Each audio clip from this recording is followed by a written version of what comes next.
Since 1971, the Segundo Ruiz Belvis Cultural Center has been a center of Puerto Rican culture in Chicago. Their mission is to preserve and promote appreciation of the culture and arts of the Puerto Rican people, with a focus on its African heritage. Here to talk about their work, we have Luis Bermudez, the Executive Director of the Segundo Ruiz Belvis Cultural Center. Let's start off by talking about the history of this center. So because I'm relatively new, but from what I understand is there was a need there. There was back in the late 60s, early 70s, there was a cultural identity amongst our Puerto Rican youth. Didn't quite understand who they were, especially if you're not born on the island, and you kind of live in the United States. And there was this real, yearning to try to let our kids know, especially in schools, they don't really teach about culture. Right. Or not like Puerto Rican not culture. Puerto Rican culture, not specific culture, Right. a generalized kind of European kind of, maybe I'll Right. put it, Definitely. education on culture. And so the founders, the people who got together, said, we're going to do this. We're going to take it upon ourselves. I think it's indicative of our people. We take it upon ourselves, and we got to figure it out. We're going to make it work. And so they formed in 69, incorporated in about 70, 71, and became a full-fledged organization in about 71. Okay. And its purpose was to educate, and educate on Puerto Rican culture. And somewhere along the lines, I think art became an essential part of that education, right? So, and the focus on African culture, African heritage, was important because a lot of our young people didn't know that we had African roots. Right. That we're a very beautiful blend of these different cultures brought together on the island.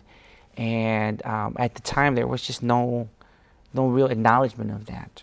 Right. Often we think of African, we think African American. Sure. And which is fine, but without the recognition of the fact that Africans came over and were brought over. Sure. Right. And throughout the Caribbean, Sure. South America, Central America. And I'm curious, though, it was this birth. Do you know the history of what actually, was it, I guess, a reaction or an angry reaction, or just saying we need to teach our young people who they are and where they come from? I think that anger has a lot to do with it. You can be angry and just let it fester. Or you can be angry and be moved into action. And I think that that anger moved people towards action. And I'm very grateful for it. These people got together and they had this cultural knowledge that they wanted to spread out. So yeah, I think anger has a lot to do with it. I think there is a reactionary thing that happens. I think it's hard to, especially back then, I believe, to try to maintain your cultural identity in a world or society that wants you to assimilate. Right, definitely. Right, and how do you, and then there's no appreciation for there's no place for you in that assimilation. It has to be this way, not that way. Right. I think, it was 1971. Certainly there was no thought that the Latino cultures, specifically the largest, the Puerto Rican culture and the Mexican cultures would become such large communities in this country, right? So for me, there's a sense of admiration for these men and women who came together and said, we have to do something about this. But again, they're going back to history. Who was Segundo Ruiz Belvis? Who was he? And why name a cultural center after him? Well, Segundo Ruiz Belvis was an abolitionist. He freed children from bondage. He was part of that freedom movement, And the more the organization, I think the more we thought about it as an organization, the more we realized that, a child or even an adult without art or arts education or that kind of foundation lives in bondage. Art is designed to free the mind. And once you can free the mind, then all possibilities are possible. Anything is possible, right? Right. So I think we took that name and that kind of mentality towards our center. Like, our job is to free our families' minds through art and understanding that. And through that, other things will happen. Other positive things could happen, will happen, you know. Certainly. So, Segundo, he was an abolitionist in Puerto Rico, or In Puerto Rico, yes. really? Yeah. And tell me a little more about his background, or am I getting too deep into history here? A little deep into history. From what I understand, he was an abolitionist. He freed children. He was exiled from. Oh, he was exiled. Yes, and he came back later in his life, but he was kicked out of the country for his beliefs. By the, obviously by the Spanish? I'm assuming yes, by the Okay. Spanish. Okay. And okay, well, this question of emancipation and freeing people, this is, I guess, a general question. Why do you think art has that impact? Or art can have that impact on, not just on, well, you said you're focusing on children. Why do you think it has that impact on children, adolescents, adults? Well, I can only talk from my experience. How about No, that? Why don't I go that's from fine. there? No, that's fine. That's what I'm asking. Let's. How does a ballet program get me to this chair today? A ballet program. Yes, I came from a very poor community, very low income community. My options were not very good.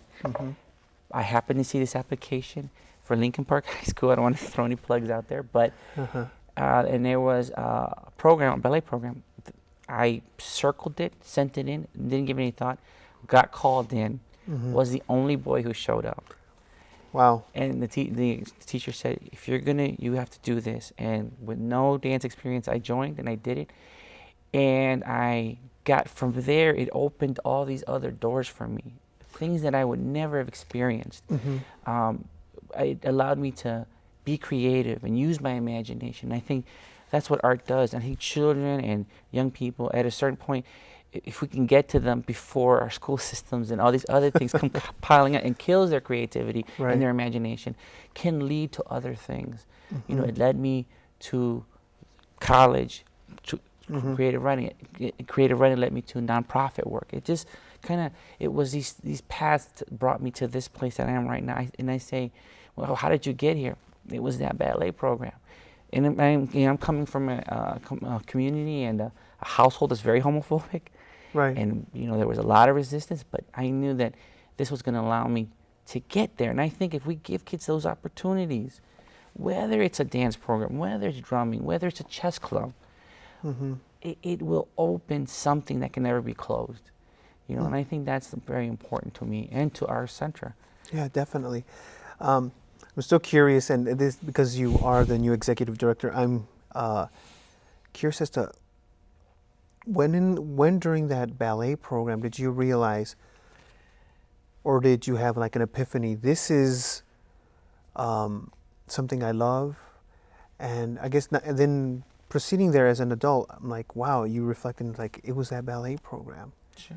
Tell me about that. When was it the first day, or were you just like, oh geez, I'm no, the only boy? I'm the only boy. I'm lost. I'm in there with people who have years of training, so you know. And like you said, a working class background. Yeah, right, working class family. My dad was very sick at the time. He died my freshman year, so there was all these things. Oh wow!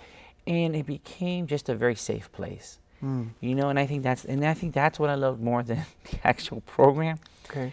That it was a safe place for me, and I know that sometimes, especially for young people, you think some people can be very stubborn and be very scared about new things. But if you can create a safe space where they can come in and be themselves and be accepted, then you can integrate these far out ideas, you know, these things that this is weird, I don't know if I like this. But eventually I feel safe here. Right. I feel safe and I'm going to try it. You know, there maybe for a young person, we may be the only safe place that they can be. We may be the only adult in that life that's, you know, it's a constant.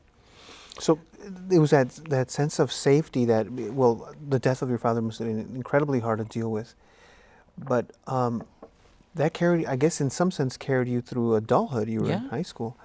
And you became a creative writer. Yes. And eventually into the nonprofit world. Yeah. How did writing, well, I guess maybe grant writing or what? Well, I started volunteering at the Boys and Girls Club and doing creative writing circles. And it was just volunteering. You know, I was out of college and didn't quite know what I was going to do with myself, and got an opportunity. So I was doing this, and then got an opportunity to be at a little community center called Howard Area Community Center. All the way on the north side, far Yeah, it was north. far, but I got a job there. Right. I started helping people and realizing that service, being a servant and helping people and understanding what people go through it began to really shape my life. And then I got a job at the Boys and Girls Club, and that became, a very it began to really take hold of me. Like, yes, I think I want to do this. And then, I went to another organization and learned the administrative side of it, contracts, those kind of things. Right. And then as I progressed, more of management and directing, kind of like coordinating things, not just doing direct services. So I started at the bottom. I was a preschool teacher and worked my way up 15 years working with families and children, Latino, Mexican, Puerto Rican, African, African American, Haitian community. So I've worked with all those populations, and it didn't matter where a kid was from. They all have the same kind of anxieties and wants, and I was lucky enough to be in places where I learned my craft and, began to understand, how to deal with people on their level and really try to like understand and take the journey with them, not just lead them, right? Because you got to take that journey with your constituents, the people that you serve. I'm executive director, but I will, if I have to move boxes, that's what I'll do. I want people to understand that it's more about the work itself than the title. Ruiz Belvis, it was an opportunity. Going through all that, coming to Ruiz Belvis, and actually being in charge and working with a board and shaping what we're going to do and how we're going to do it, and creating plans and executing. And our center's almost there and it's almost built, and it's kind of a reawakening for us, and we have all these dreams and we have all these things that we want to bring to the Hermosa community. That's where we're located. It's just been an incredible journey, and Segundo Ruiz Belvis, the more I got to understand not just the center but the person, it was aligned into my own beliefs about education, and arts education in particular, being a form of freedom. A lot of our kids, a lot of people don't. A kid or an adult who doesn't enjoy music it's sad, or doesn't appreciate art. Can't see, or I think it's the saddest thing. It's sad, and I think somewhere along the line, society failed that person, and that I want to be there to help that person. At that critical moment where they can say, "Wow, this is beautiful," and it's beautiful because I don't know why, but it opens something up in here, and it makes me want to do this other thing. Kind of like me, that dance program took me from one place to the next, and it kept opening up all these beautiful doors. And so tell me, that's a great story, and as a creative writer, I hope you write it down. Somebody talking about taking the journey with someone. I think maybe through a book you'll be able to do that as well. But getting back to the cultural center that you now oversee or direct, what programs do you offer to young people to help awaken, to help stoke that that fire of creativity that you say a lot of times, and I agree with you, the education system tends to put out? Well, currently, speaking of education, currently we're in two schools. We're at Prosser High School and Pedro Obicio Campos, and we are doing a bomba program there and a music and film and editing program at Prosser. Our center, because we've been under construction, we haven't had the opportunity, but by the end, hopefully the end of this year, we will be done with the construction. We'll be ready, and we're going to open up, and we're going to have music programs, dance. We want to do theater productions. It's going to be a facility that's going to be used for multiple things. It's going to be open to the community. The doors will be open to everyone who wants to participate. It's not going to be a building in a community. You know, what we don't want is people to be intimidated. What we're going to have is so many different things going on, and we're going to open our doors so people can come in and even come in and tell us, hey, we need this in our community, we need that. I'd like to see this happen, and work with the community to build those kind of programs that we can, that people can enjoy, you know.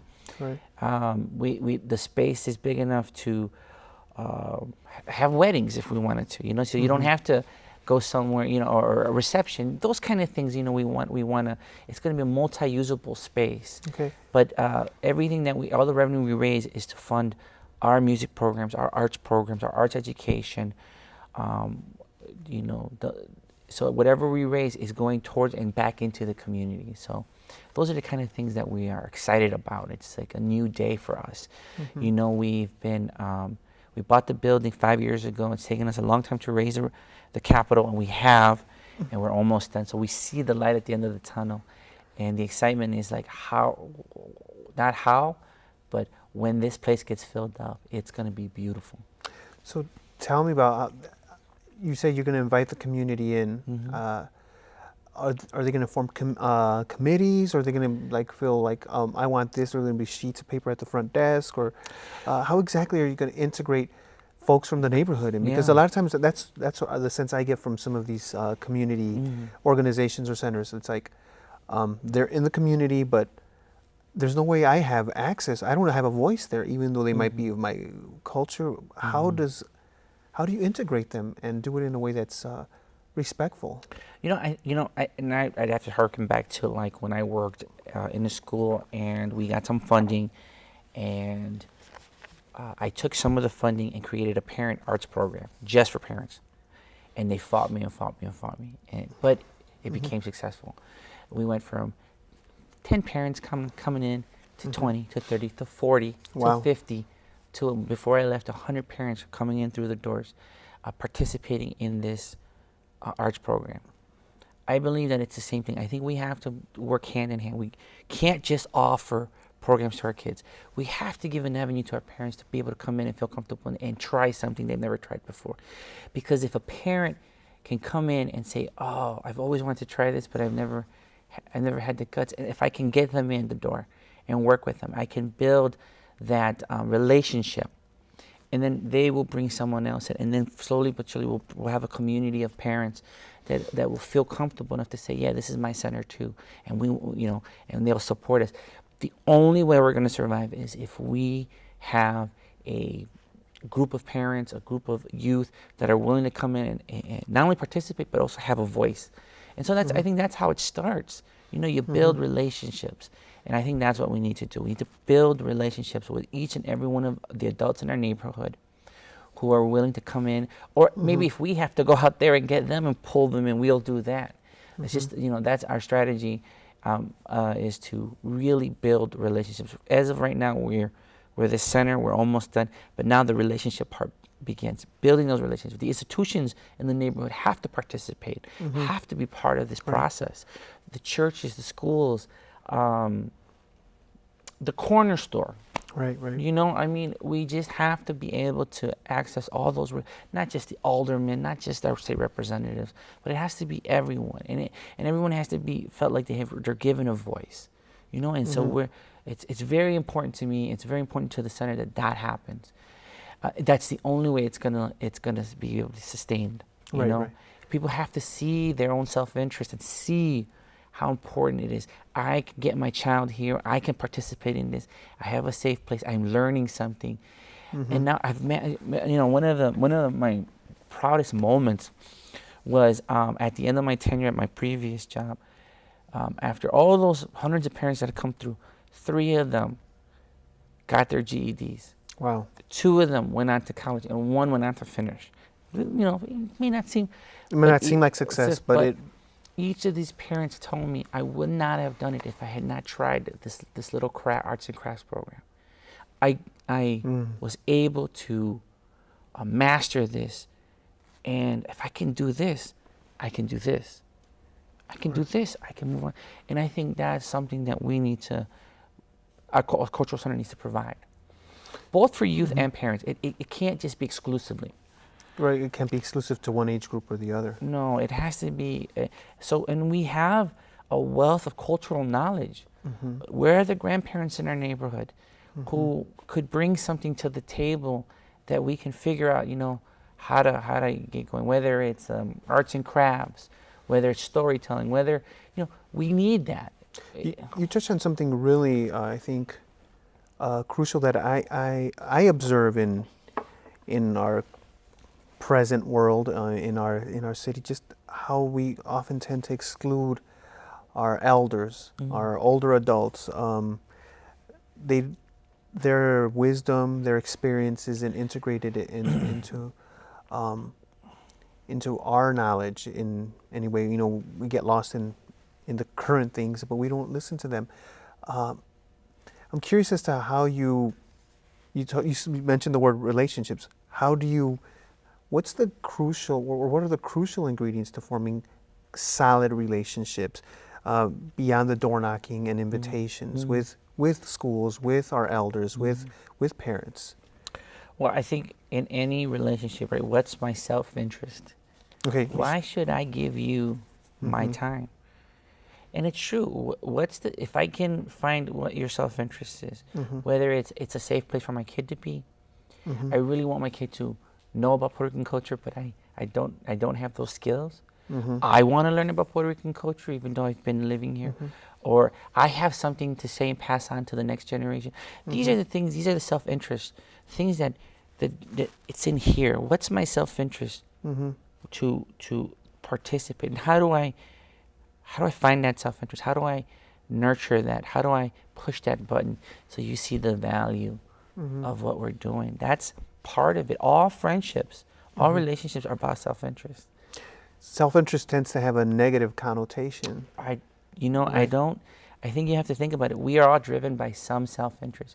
I'm here. And that doesn't mean it's bad or negative. No, not at all. But if I could find that part of you that says, this is good for me, I'm going to get something out of it. Not monetarily, but maybe a bit of information that I never had before. Then I can carry with me. A bit of a skill set that I never thought I could master. That's the goal. And then what you hope for is that you build upon that. That person now is your advocate.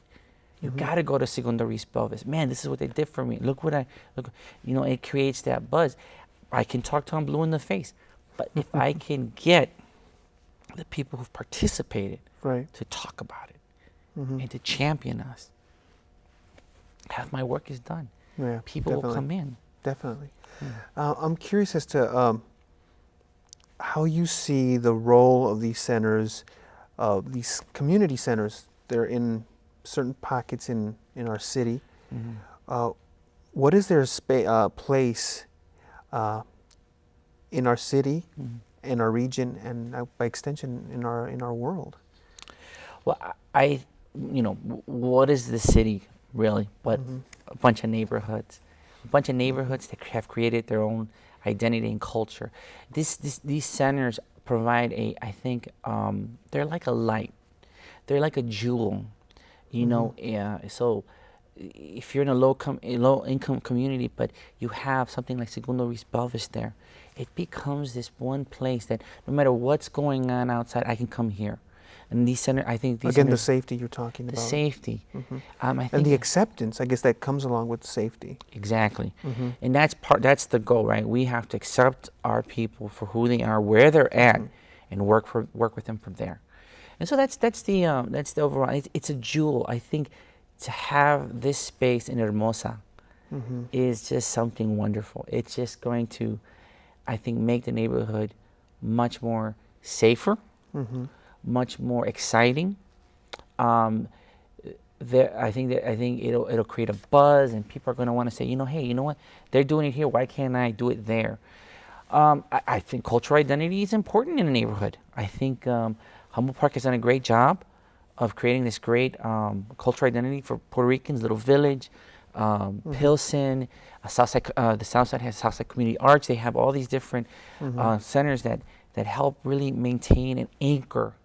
And I think that's the most important. It anchors people to a community. So instead of being dispersed, you become anchored, you know. And how do we help with that? How do we make sure that people know that you belong here? You don't have to go out to find out about your heritage. It's right here, you know. And then once you're here, you have this knowledge that you can take out there and spread the word. So in a larger sense, right, we're building a community that will go out and have this cultural knowledge, this thing inside them that they can just spread out.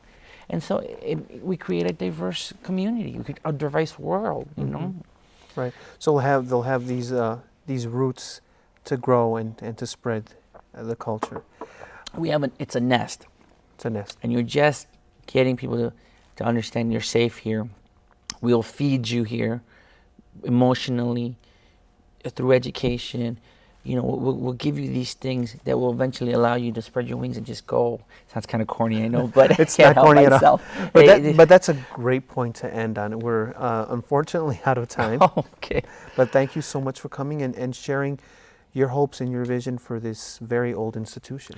Well, we've been around for 40 years. We're a scrappy organization. We're going to be around for another 40 years, 80 years. I think we're going to be around for a while. Okay, thanks so much. Okay.